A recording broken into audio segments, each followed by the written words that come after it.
Peace be upon you, dear seekers of truth. I am Jalal ad-Din Muhammad Rumi, speaking to you across the veil of centuries.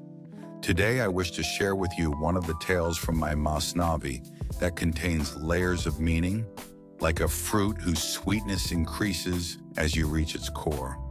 Listen closely, for within this simple story lie profound truths about the nature of freedom, the self, and the divine journey. There once lived a merchant who kept a beautiful parrot in a golden cage. The bird's voice was sweeter than honey, its plumage more vibrant than a garden in spring. Already I have introduced you to the central metaphor of this tale. The parrot, my friends, is your soul, vibrant, beautiful, capable of sweet speech and lofty thoughts. And the cage? It is the physical body, the material world, the constraints of ego that keep your soul from its true flight. When the merchant prepared for a journey to India, he asked each of his household what gifts they desired. When he came to the parrot, the bird had but one request. "Master," said the parrot, "when you reach the forests of India and see my wild cousins flying free, tell them of my condition. Tell them I live in a cage, longing for their company. Ask them what a caged bird should do." Why India, you may wonder? In my time, India represented the distant land of spiritual mysteries, the source of ancient wisdom. When the soul seeks guidance, it must look beyond its familiar surroundings to those who have attained what it seeks, freedom from the cage of worldly attachment. The merchant promised to deliver this message. Upon reaching India, he saw parrots dancing among the trees. He stopped and called out, "I carry a message from a caged parrot who yearns for your freedom." Upon hearing these words, one of the wild parrots trembled violently, fell to the ground, and ceased to breathe. The merchant was stricken with regret. "What have I done?" he lamented. "I have caused the death of an innocent creature with my careless words." Here I must pause to speak of the power of words. In the Sufi tradition, we know that words are not mere sounds. They carry the weight of creation itself. Did not Allah create the world with a single word? Kun, be. When I write, a single word can destroy worlds. It can transform dead foxes into roaring lions. I speak of this divine power that resides in human speech. Your words create realities. They can awaken the dead or slay the living. They can inspire love or kindle hatred. In every utterance lies the potential for creation or destruction.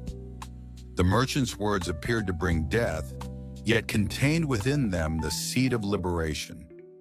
Remember this paradox. With a heavy heart, the merchant completed his business and returned home. The parrot eagerly asked for news, and the merchant reluctantly shared what had happened. "When I delivered your message, wild cousins trembled, fell to the ground, and died." Hearing this, the merchant's parrot began to shake. Then, to the merchant's horror, it fell to the bottom of the cage, legs stiffening, eyes closing. It appeared dead. "Alas," cried the merchant, "my beloved bird is gone. O tongue, you are both fire and harvest. How long will you cast flames upon what you have grown?" When I speak of the tongue as both fire and harvest, I invoke a Persian idiom that contains a profound truth. Your speech is like a farmer who plants seeds, the harvest, but then carelessly sets fire to his own fields. How often do humans nurture relationships, ideas, and communities with words, only to destroy them with the same instrument? In his grief, the merchant opened the cage and gently removed the motionless bird. But the moment he placed it outside the cage, behold, the parrot sprang to life, spreading its wings and soaring to the nearest tree. The astonished merchant called out, "What magic is this? What did that wild parrot teach you?" From its perch high above, the parrot replied, "That wise bird taught me through action, not words. It showed me the way to freedom. The message was clear: die to be free." Here we arrive at the heart of this tale, the pearl within the shell. Die before you die. This is one of the most profound teachings in the Sufi path. When the wild parrot fell as if dead, it was demonstrating the concept we call fana, the annihilation of the self. Not physical death, but the death of the ego, the nafs, the false self that keeps us imprisoned. The wild parrot knew what the caged parrot had forgotten, that so long as we cling to our attributes, our qualities, our reputation, we remain in chains. The parrot continues, "It is my sweet singing, my beautiful appearance that keeps me caged. So long as I display these qualities, I remain a prisoner." Consider this deeply, my friends. What keeps you in your cage? Is it not often the very qualities for which you are valued by the world? Your intelligence, your beauty, your wealth, your status, these become golden bars when you identify with them too strongly. See how I pretended to die? In that moment, you released me from my golden prison. This is the secret. When you cling to nothing, you cannot be held. When you desire nothing, you cannot be bought. When you become as if dead to your attributes, you find true life.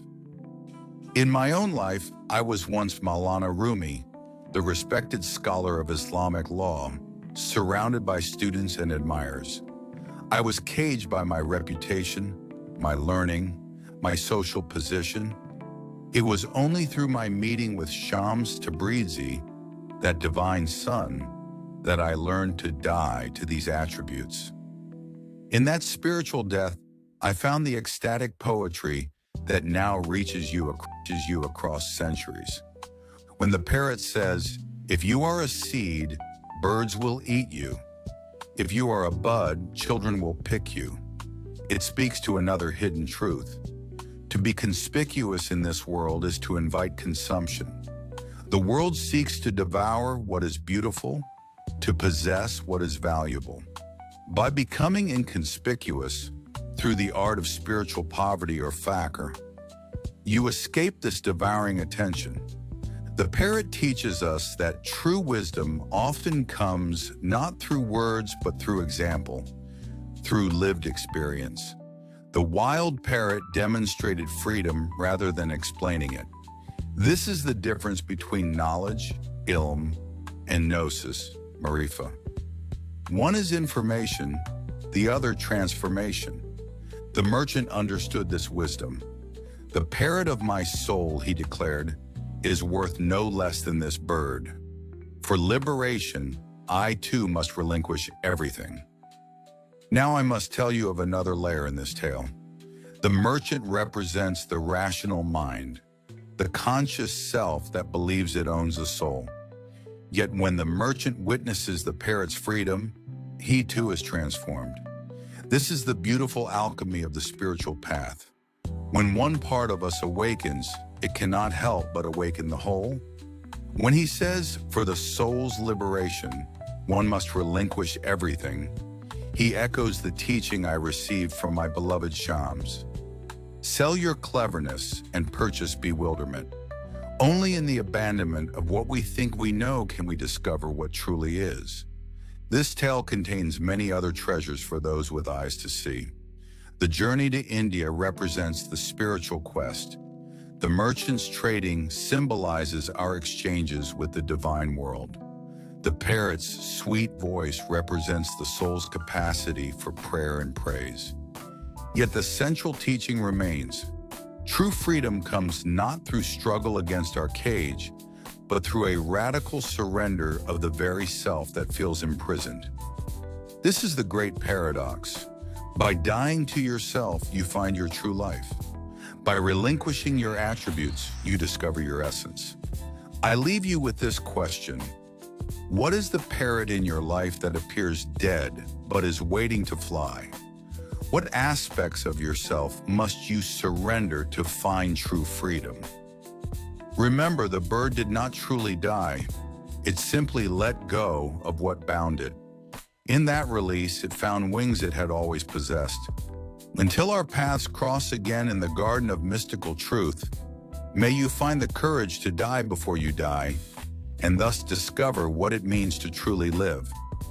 As I once wrote, "The wound is the place where the light enters you."